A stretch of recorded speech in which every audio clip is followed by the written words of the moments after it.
पहले गुरुकुल में जो शिक्षा होती थी वो किस में होती थी? एक जंगल में एक कुटिया होती थी जहाँ पे बच्चों को शिक्षा दी जाती थी, ठीक है। तो वो गुरुजी जो थे, उनके बच्चे थे, उन्होंने गुरुजी ने बच्चों को सिखाया था कि कभी भी अगर जीवन में आगे बढ़ना है तो तुम, मतलब लड़के थे सब, तो जो सुंदर स्त्रियां उनसे दूर रहा करो। एक उम्र होती है ब्रह्मचर्य आश्रम, उस उम्र में दूर रहना चाहिए, ठीक है। तो इसके लिए उन्होंने बता दिया।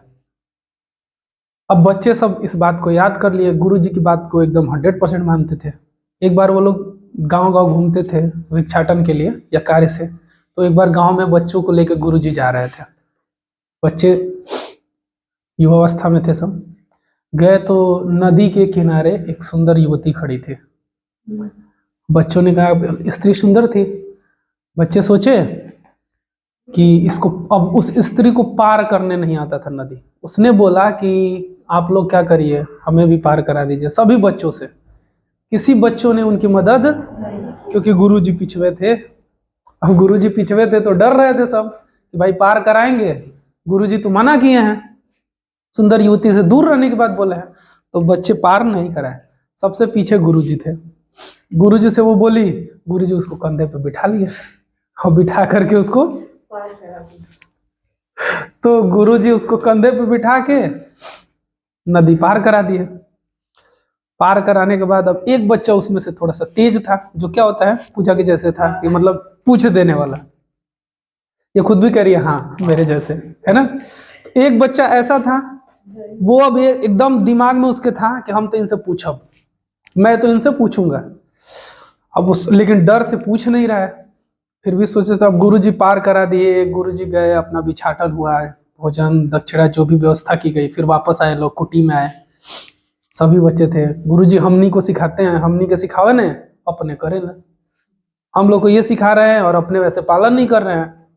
बच्चे आए तो उसमें सब पूजा, यानी कि पूजा जैसा जो स्टूडेंट था वो जाके गुरुजी से पूछ दिया, गुरुजी एक बात बताइए। बच्चे बोले सबके, सर आप तो हम लोग को ढोने से मना किया और खुद ही ढो के वहां तक लेके गए।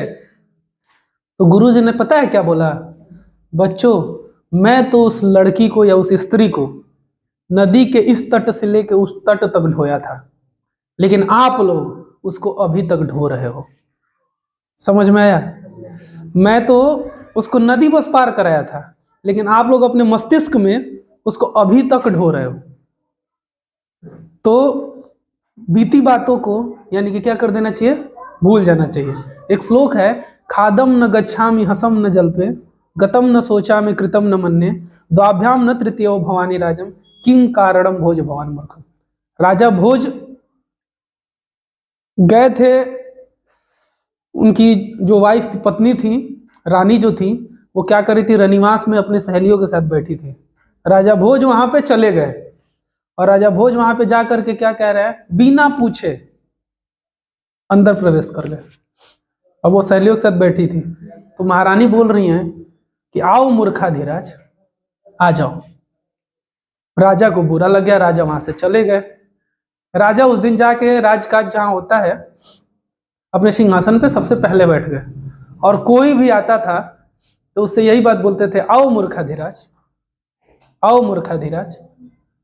तो राजा के जो मंत्री थे, शायद कालिदास जी थे, मंत्री नहीं मतलब क्या कहते हैं, विद्वान गणों में से कालिदास एक थे, ठीक है। तो जब कालिदास ने प्रवेश किया तो राजा ने बोला कि आओ मूर्खाधिराज। तो वहीं पे कालिदास उनसे बोले कि खादम न गच्छामि, खाते हुए मैं चला नहीं हूं, हसम न जल पे, हंसते हुए मैं जल नहीं पिया हूं, ठीक है, यानी पानी नहीं पिया हूं, गतम न सोचामि, बीती बातें सोच नहीं रहा हूं। यानी जो मैंने कहानी इसके पहले बताई थी वो थी क्या, कि बच्चे बीती बात सोच रहे थे, दिमाग में लेकर ढो रहे थे। कृतम न मन्ये, मैंने ये किया, मैंने वो किया, मैंने वो किया, ये मनवा नहीं रहा हूं। और द्वाभ्याम न तृतीयो भवानी राजम, कृतम न मन्ये, यानी मैंने ये किया, मैंने वो किया, मनवाया नहीं। द्वाभ्याम न तृतीयो भवानी राजम, दो लोग बात कर रहे हैं तो बीच में बिना अनुमति के तीसरा मैं बोला नहीं। तो किम कारणम भोज भवान मूर्खम, हे राजा भोज, किस कारण से मैं मूर्ख हो गया।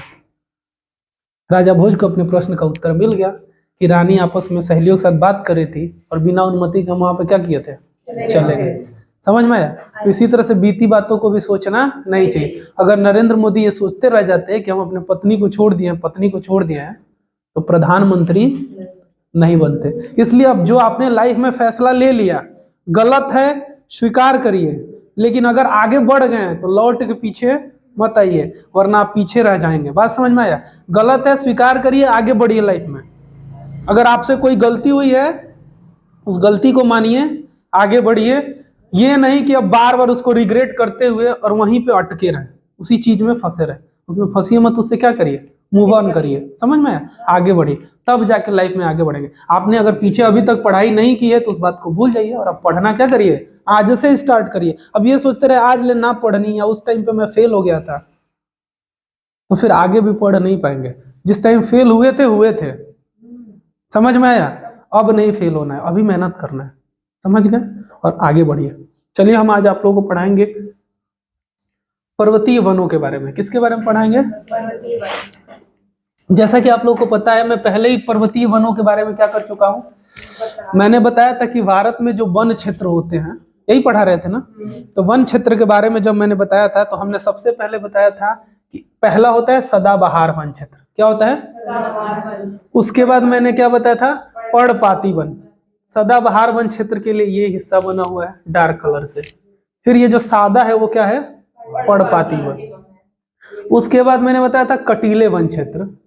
चौथे में आता है आपका जो ये क्षैतिज रेखाएं बनी हुई हैं, इन्हें बोलते हैं पर्वतीय वन। और उसके बाद पांचवें पे आता है मैंग्रोव वन या डेल्टाई वन। समझ में आया? तो हम आज पढ़ेंगे पर्वतीय वन। क्या पढ़ेंगे? और दूसरा पढ़ेंगे डेल्टा वन, ठीक है, या मैंग्रोव वन। ठीक, आज का वीडियो या टॉपिक थोड़ा लंबा होने वाला है। ठीक है, क्या होने वाला है? लंबा होगा, इसलिए सीरियस हो जाइए। सबसे पहले हम क्या पढ़ने जा रहे हैं? पर्वतीय वन। एक बार मैं फिर से बता दे रहा हूं, भारत में क्या कहते हैं, मानसूनी वन, सॉरी वर्षा वन या सदाबहार वन वो वन है जहां पे बरसात 200 सेंटीमीटर से क्या होती है? अधिक होती है। और 200 से अधिक होने वाले ये क्षेत्र कौन से हैं? पश्चिमी घाट, कोरोमंडल, और यहाँ पे अरुणाचल प्रदेश को छोड़ के पूरा का पूरा उत्तर पूर्वी भारत। और उसके अलावा हमारा जो है शिवालिक पहाड़ी यानी कि हिमालय का तराई क्षेत्र। समझ में आ गया? तो चार क्षेत्र है, हिमालय का तराई क्षेत्र, उत्तर पूर्वी भारत, किसको छोड़ के? अरुणाचल प्रदेश को, और कोरोमंडल तट और पश्चिमी घाट। और यहाँ पे जो हमारा एक द्वीप है वो कौन सा है, जिसको हम इसी का हिस्सा मान लेंगे। ठीक है, ये चार क्षेत्र है जहाँ पे सदाबहार वन पाए जाते हैं। ठीक है, उसके बाद आते हैं पर्णपाती वन। तो ये जो जितना स्पेस खाली स्थान दिख रहा है, मैप आपने देखा होगा, यहाँ पे अगर हम बात करें इस मैप में तो ये हमारा हो जाएगा मध्य प्रदेश से लेके और यहाँ पश्चिम बंगाल तक, ऊपर उत्तर प्रदेश से लेके तमिलनाडु तक। ये जो क्षेत्र है, इस क्षेत्र में पाए जाते हैं आपके पर्णपाती वन। पर्णपाती वन का मतलब हो गया, या पतझड़ वन का मतलब हो गया, इनको मानसूनी वन भी कहते हैं, वे वन जिसमें वर्ष में एक बार पौधे अपने पत्ते को क्या कर देते हैं? गिरा। इसका वास्तविक महीना माना जाता है जब शीत ऋतु समाप्त हो रही है और ग्रीष्म ऋतु शुरू हो रही है, यानी कि पतझड़ का महीना। इसके बाद आता है आपका कौन सा वन? कटीले वन। तो कटीले वन में वो वन आते हैं जहां पे वर्षा नहीं होती है, राजस्थान, गुजरात। ठीक है, उसके अलावा हमारा ये छायावृष्टि प्रदेश। छायावृष्टि प्रदेश में आपका कौन कौन सा आ जाता है? उत्तरी कर्नाटक आ जाता है, महाराष्ट्र का विदर्भ क्षेत्र, उत्तरी कर्नाटक और तेलंगाना। समझ में? ये चंद्राकार का ये हो गया। फिर चौथे में हम आते हैं, जो चौथा टॉपिक पढ़ने जा रहे हैं वो पढ़ने जा रहे हैं पर्वतीय वन, और इसी को हम आज पढ़ेंगे। ठीक है, देखिए पर्वतीय वन में सभी प्रकार की पाई जाती है। ठीक है, पर्वतीय वन में क्या होता है? सभी प्रकार के क्या पाए जाते हैं? वन पाए जाते हैं। सभी प्रकार मतलब किस तरह के पाए जाते हैं, जरा ध्यान से देखिएगा। सदाबहार वन, शीतोष्ण वन, कोड़धारी वन और टुंड्रा वन। कई लोगों को फिगर अगर वीडियो में नहीं दिख रहा है तो हम इसको अभी बड़ा बड़ा लिखेंगे। ठीक है, याद रखिए हम कौन सा पढ़ने जा रहे हैं? पर्वतीय वन। पर्वतीय वन यानी पर्वत के सहारे पाए जाने वाले वन क्षेत्र। ये सबसे पहले कहाँ है तो याद रखिएगा, ये जो बना हुआ है डार्क लाइन यानी कि हिमालयी क्षेत्र। इसके दो क्षेत्र हैं, पहला हिमालयी क्षेत्र, और दूसरा है हमारा ये जो क्या कहते हैं दक्षिण भारत। समझ में आया? कौन कौन सा है? हिमालयी क्षेत्र और किस वन के? पर्वतीय वन के। तो पर्वतीय वन के दो क्षेत्र हैं, एक हिमालयी क्षेत्र और दक्षिण भारत। ये जो क्षैतिज रेखाएं बनी हुई हैं, ये जो क्षेत्र है ये कौन से क्षेत्र हैं? पर्वतीय वन के। तो पर्वतीय वन समझने के लिए आप सबसे पहले हम जानते हैं कि क्षोभ मंडल में क्या करते हैं, जब 0 डिग्री क्षोभ मंडल में जब हम ऊपर की तरफ बढ़ते हैं तो तापमान में क्या होती है? गिरावट होती है। क्या होती है तापमान में? और प्रति 1 किलोमीटर की ऊंचाई पर कितना डिग्री सेंटीग्रेड तापमान कम हो जाता है? प्रति 1 किलोमीटर की ऊंचाई पर 6.5 डिग्री सेंटीग्रेड, 1 किलोमीटर की ऊंचाई पर 6.5 डिग्री सेल्सियस तक तापमान क्या हो जाता है? कम हो जाता है। तो जैसे जैसे ऊंचाई पे जाएंगे टेम्परेचर कम होगा, और तापमान कम होने के कारण एक ही पर्वत पे अलग अलग भिन्न भिन्न प्रकार के वन पाए जाते हैं। इसका उदाहरण हमारा पर्वत का मान लीजिए ढाल इस प्रकार से, ऐसा हम मान रहे हैं, पर्वत बिल्कुल ऐसा ही नहीं होता है, ठीक है। इसमें 0 यानी भूमि से लेके 1500 मीटर, कितना मीटर? तो 0 से लेके और आपका कितना मीटर तक? 1500 तक सदाबहार एवं पतझड़ वन पाए जाते हैं। चूंकि हम जानते हैं, याद आएगा आपको, ये है बंगाल की खाड़ी। बंगाल की खाड़ी से जब पवने, मानसूनी पवने, जब इसको कौन सा पवन बोलते थे? दक्षिण पश्चिम ना। हाँ। जब प्रवेश करती हैं तो हिमालय की तरफ क्या होती है? कोरियालिस बल के कारण घूम जाती है, सॉरी दक्षिण पूर्वी। तो ये क्या जाती है? हिमालय की तरफ क्या हो जाती है? मुड़ जाती हैं। और जब ये हिमालय की तरफ मुड़ती हैं, देखिए ये उत्तर पूर्वी है और ये क्या है? दक्षिण पश्चिमी। बात समझ में आ गया? और ये भी दक्षिण पश्चिमी है जो ऐसे मुड़ जाती है, ठीक है। समझ गए? एक बार ध्यान दीजिए जो चीज बताए थे, ठीक है। तो क्या हुआ जब ये पवने क्या है? दक्षिण पूर्वी है, दक्षिण पश्चिमी है, देखिए उसको, दक्षिण पश्चिमी है ना। तब कहाँ ध्यान है तुम्हारा? तो जब ये पवन है ऐसे जाती हैं तो इधर की तरफ क्या हो जाती हैं? और हिमालय का ये जो शिवालिक क्षेत्र है जो डार्क कलर से बना है, इस शिवालिक क्षेत्र के तराई में क्या कर देती हैं? वर्षा करते हैं। तो यहाँ पे सदाबहार वन और पतझड़ वन मिक्स रूप से पाए जाते हैं। और मैं आप लोग को पिछले क्लास में बता चुका हूँ कि सदाबहार वन में कौन से पौधे पाए जाते हैं और पतझड़ वन में कौन से पौधे पाए जाते हैं, या कौन सी वनस्पतियां पाई जाती हैं। तो इसके लिए बस इतना ही, ठीक। जब 1500 मीटर से 2500 मीटर के बीच जाते हैं, यानी जब हमारी ऊंचाई 1500 मीटर से किधर हो जाए? 25, यानी पहाड़ पे जब 1500 मीटर से 2500 मीटर की ऊंचाई पर जाते हैं तो वहां पे शीतोष्ण, किस तरह के? जिसको बोलते हैं चौड़ी पत्ती वाले। किस तरह वाले? तो चौड़ी पत्ती वाले वन पाए जाते हैं जब 1500 मीटर से 2500 मीटर की ऊंचाई तक हम लोग जाते हैं। और चौड़ी पत्ती वाले वन जिसको शीतोष्ण वन कहते हैं, कौन सा वन कह देते हैं?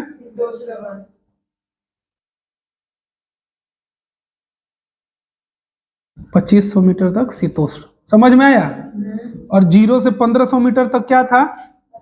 सदाबहार और पतझड़ दोनों का मिक्स था, ठीक है।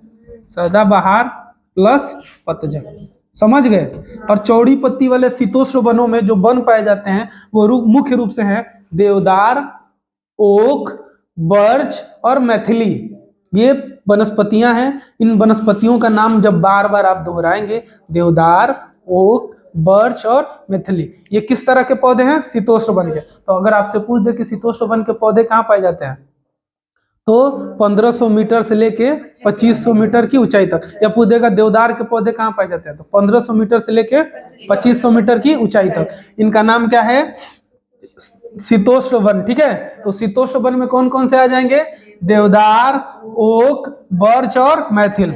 समझ में आ गया? उसके बाद जब 2500 से लेके 4500 मीटर की ऊंचाई तक हम जाते हैं तो वहां पर जाते हैं कोड़धारी वन। किस तरह के वन? कोड़धारी वन ऐसे होते हैं। क्रिसमस ट्री देखा है ना आप लोगों ने? तो जो इस तरह के पौधे होते हैं उनको हम क्या बोल देते हैं? तो कोड़धारी वन इसलिए, तो देखिए इसमें मेन रूप से जो यानी कि कितना 2500 से 4500 मीटर तक, सॉरी हाँ 1500 2500 से 45 तक, तो यहाँ पाए जाते हैं कोड़धारी वन। कोड़धारी वन में कौन कौन से आते हैं? चीड़ आता है, क्या आता है? फिर स्प्रूस आता है, फिर फर आता है, फिर सनोवर आता है और फिर ब्लू पाइन आता है। क्या क्या आता है मैं जरा आप लोग को बता रहा हूं, ध्यान से देखिएगा।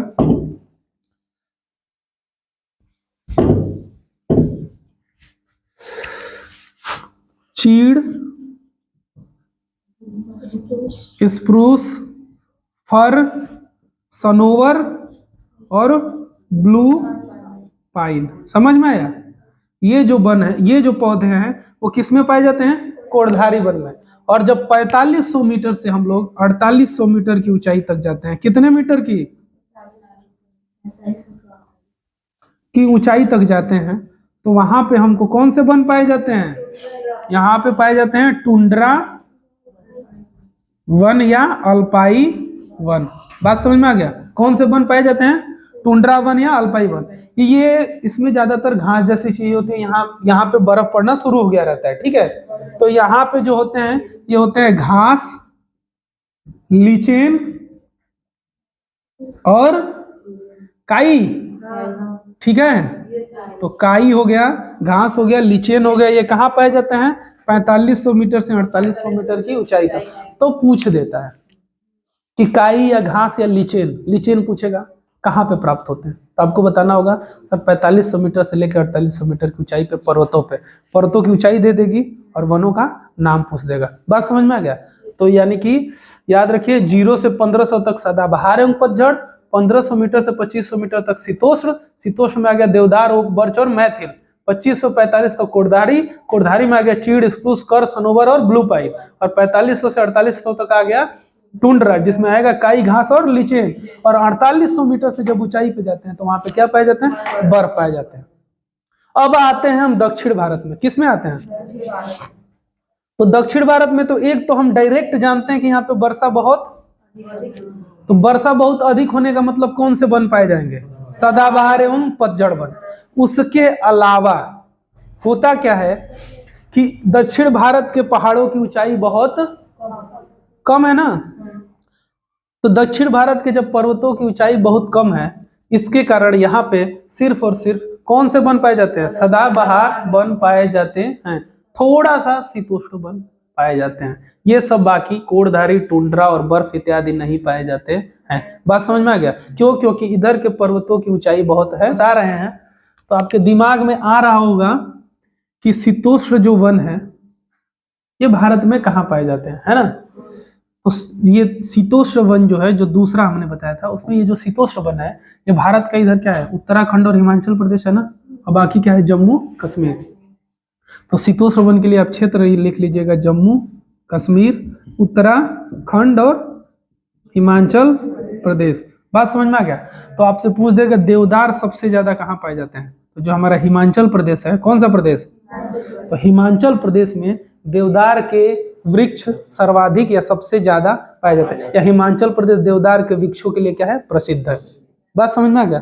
तो देवदार के वृक्ष, ये शीतोष्ण वृक्ष है ना, तो शीतोष्ण वृक्ष देवदार के वृक्ष किस में पाए जाते हैं? हिमाचल प्रदेश में पाए जाते हैं। अब जब दक्षिण भारत में आते हैं तो दक्षिण भारत में जो ये शीतोष्ण, देखिए दक्षिण भारत में सर्वाधिक पाए जाते हैं कौन से वन? जो इधर किनारे किनारे हैं, सदाबहार वन। लेकिन थोड़ी मात्रा में शीतोष्ण वन भी पाए जाते हैं, और जो थोड़ी मात्रा में शीतोष्ण वन पाए जाते हैं इसको दक्षिण भारत में हम नाम दे देते हैं सोलास। क्या नाम दे देते हैं? क्या नाम दे देते हैं?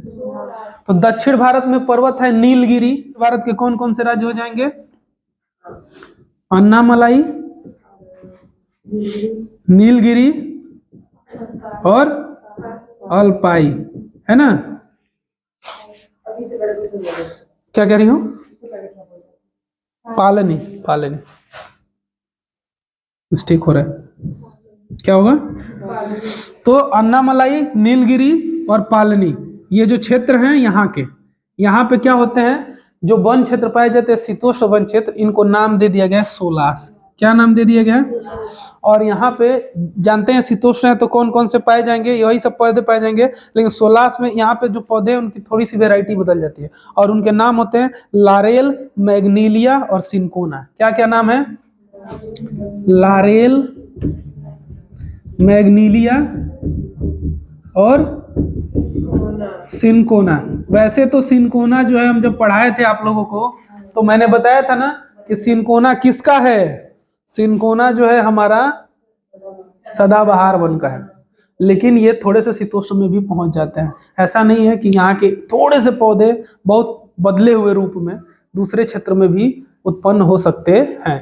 तो लारेल, मैग्नीलिया और सिनकोना, यानी ध्यान रख दीजिएगा, दक्षिण भारत में जो शीतोष्ण घास, जो शीतोष्ण क्या कहते हैं जलवायु है या शीतोष्ण वन है, उनको दक्षिण भारत में याद रखिएगा शीतोष्ण वन को क्या कहते हैं, सोलास।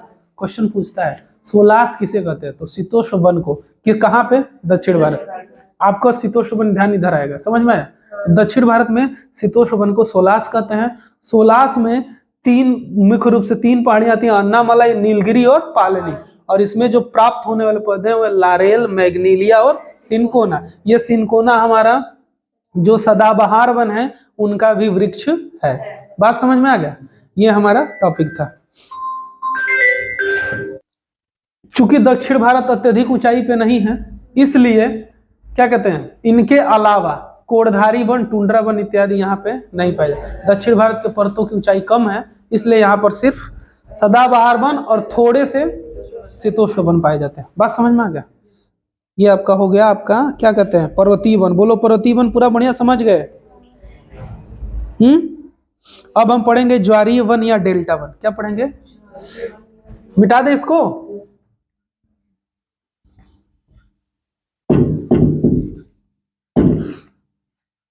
फिगर होने से काफी चीजें क्लियर होती हैं कि नहीं? अच्छा, जब पहले पढ़े थे तो ऐसे ही पढ़े थे क्या जी शशिकला?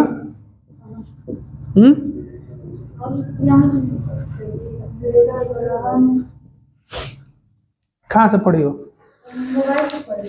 अच्छा, मोबाइल से पढ़ी थी, तब तो पढ़ाया होगा। तो जो वन ज्वार के कारण, ज्वार भाटा के कारण बने, उन्हें ज्वारीय वन कहते हैं। अक्सर ये वन डेल्टाई क्षेत्रों में पाए जाते हैं, इसलिए इन्हें डेल्टा वन भी कहते हैं। वैसे इसका अपवाद है गुजरात का तट। कौन सा? तो गुजरात का जो तट है वहां पे जो पाया जाता है, ये इसके 5 क्षेत्र है। पहला देख लीजिए, गुजरात, ठीक है। उसके बाद गंगा और जो ब्रह्मपुत्र है, ठीक है, वहां पे है ना गंगा एवं ब्रह्मपुत्र, यानी कि सुंदरवन। तो गंगा एवं ब्रह्मपुत्र का डेल्टा, समझ में आया? उसके बाद यहाँ पे एक और कौन सी नदी आती है? महानदी, याद है? और महानदी के बाद कौन सी आती है?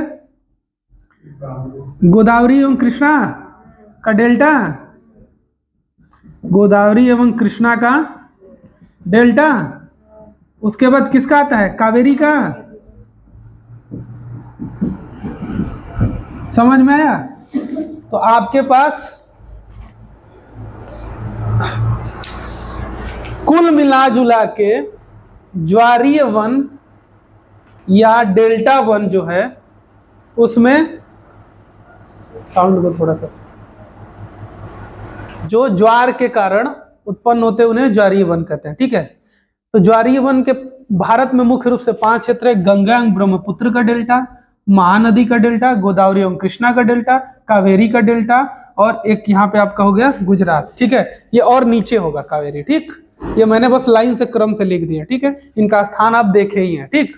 तो यहाँ पे ये जब 5 क्षेत्र आ जाते हैं, ये क्रम ये चारों का ऐसे है। यहाँ पे गंगा ब्रह्मपुत्र होगा, महानदी यहाँ होगी, गोदावरी कृष्णा यहाँ होगी और कावेरी यहाँ होगी ना।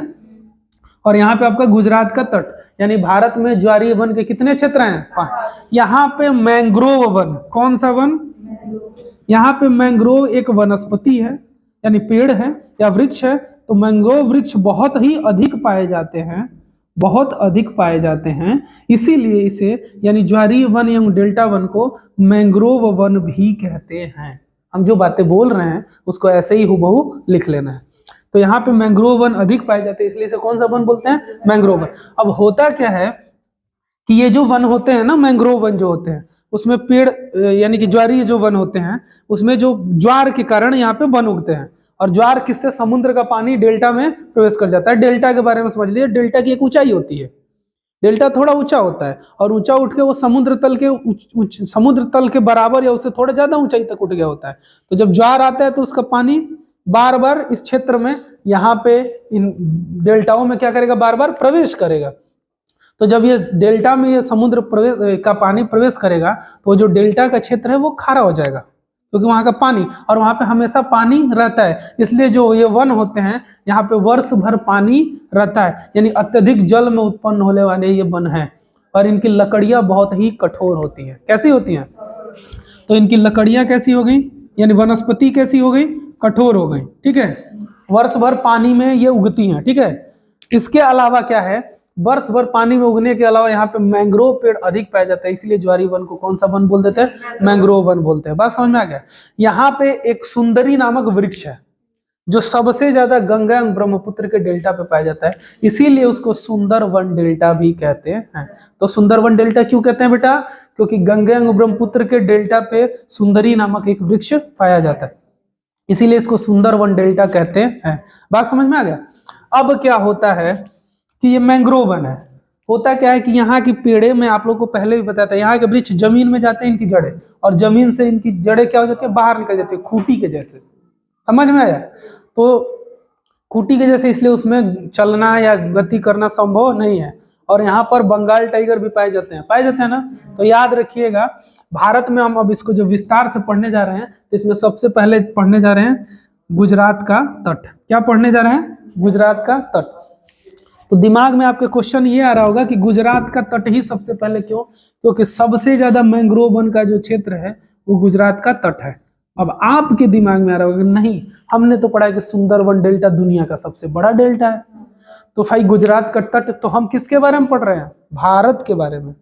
और सुंदरवन डेल्टा का बहुत छोटा सा हिस्सा जो पश्चिम बंगाल में आपकी क्या नाम है, हुगली नदी के आसपास का जो क्षेत्र है, वहां पे बहुत छोटा सा ब्रह्मपुत्र और गंगा के बीच का वो बहुत छोटा सा क्षेत्र भारत में आता है, बाकी सारा चला जाता है बांग्लादेश में। समझ में आ गया? तो बांग्लादेश में चले जाने के कारण ये क्षेत्र हमको बहुत कम मिलता है, इसीलिए हम सबसे पहले कौन सा पढ़ने जा रहे हैं? तो क्षेत्रफल के हिसाब से भारत का क्या है, सबसे बड़ा मैंग्रोव वन कहाँ मिलता है? क्षेत्रफल में सबसे अधिक कहाँ पे? तो यहाँ पे फिर वही मैंग्रोव वन पाए जाते हैं। ठीक है, सुंदरी नामक वृक्ष पाया जाता है, इसीलिए इसको सुंदरवन डेल्टा कहते हैं। इसका बहुत कम हिस्सा भारत में आता है और ज्यादातर हिस्सा बांग्लादेश में चला जाता है। ठीक है, उसके बाद हम पढ़ेंगे क्या नाम है, और याद रखिएगा जो भारत में पाया जाता है उसमें कौन से टाइगर पाए जाते हैं? बंगाल टाइगर। ठीक है, तीसरा पढ़ेंगे महानदी डेल्टा। क्या पढ़ेंगे? तो महानदी जो डेल्टा है वो उड़ीसा में है। कहाँ पे है?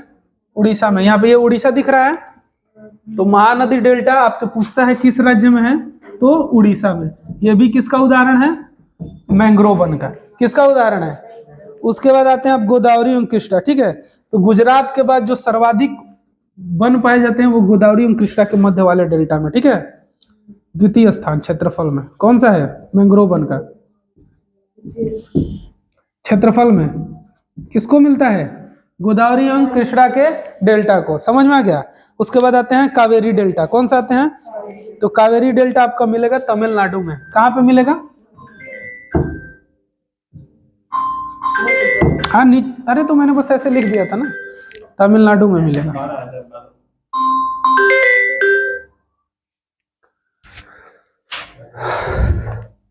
बादल सिंह रोना। कावेरी डेल्टा कहाँ मिलेगा? तमिलनाडु में। बात समझ में आ गया? कहाँ मिलेगा? देखिए उन्हीं का था, ज्वारी वन के हो जाएंगे मैंग्रोव, कैसोरीना, फोनिक्स और मैंग्रोव, कैसोरीना, फोनिक्स, सुंदरी। मैंग्रोव वन कहते हैं तो याद रहेगा, सुंदरवन डेल्टा से सुंदरी याद रहेगा। आपको याद रखना है कैसोरीना और फोनिक्स, ये जो चार पौधे हैं ये ज्वारीय डेल्टा के पौधे या वनस्पतियां हैं। हम वनस्पतियां पढ़ रहे हैं, उसकी विशेषता पढ़ रहे हैं। तो ज्वारीय वनों में कौन कौन से पाए जाते हैं? मैंग्रोव, सुंदरी, कैसुरीना और फोनिक्स।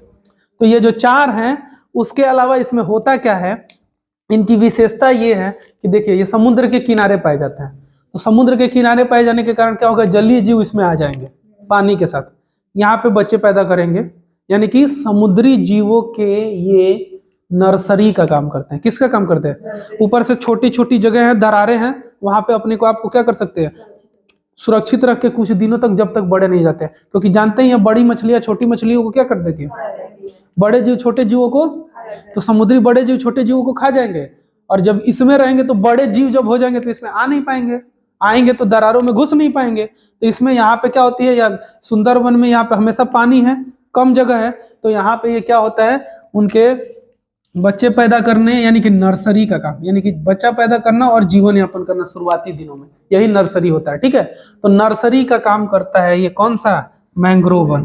तो मैंग्रोव वन जलीय जीवों के नर्सरी का काम करता है। उसके अलावा मैंग्रोव वन क्या कहते हैं, सुनामी और चक्रवातों से तटों की रक्षा करता है। किससे रक्षा करता है, सुनामी और चक्रवातों से तटों की क्या कर देता है, रक्षा करता है। तो बात ये हुआ कि जो मैंग्रोव वन है, मैंग्रोव वन में आते हैं मैंग्रोव, कैसोरीना, फोनिक्स और सुंदरी, ये 4 वृक्ष मुख्य रूप से पाए जाते हैं।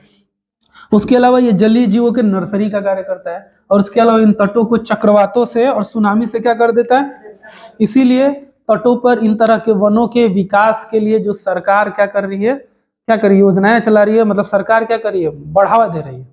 सरकार कह रही है कि हाँ इस तरह के वन यहाँ पे और लगाए जाएं और उगाए जाएं, क्षेत्रों को काटा ना जाए, क्योंकि इससे हमारे तट क्या है, सुरक्षित है। समझ में आ रहा है, सुनामी, तूफान, चक्रवात इत्यादि से ये क्या कर देता है, सुरक्षित। ये इसकी विशेषता होगी। इस तरह से हमने आज क्या कहते हैं, ज्वारीय वन एवं डेल्टा वन तथा पर्वतीय वन का अध्ययन कर लिया कंप्लीट। ठीक है, समझ गए, पूरा समझ में आया है। वीडियो को बंद कर दिया जाए। 41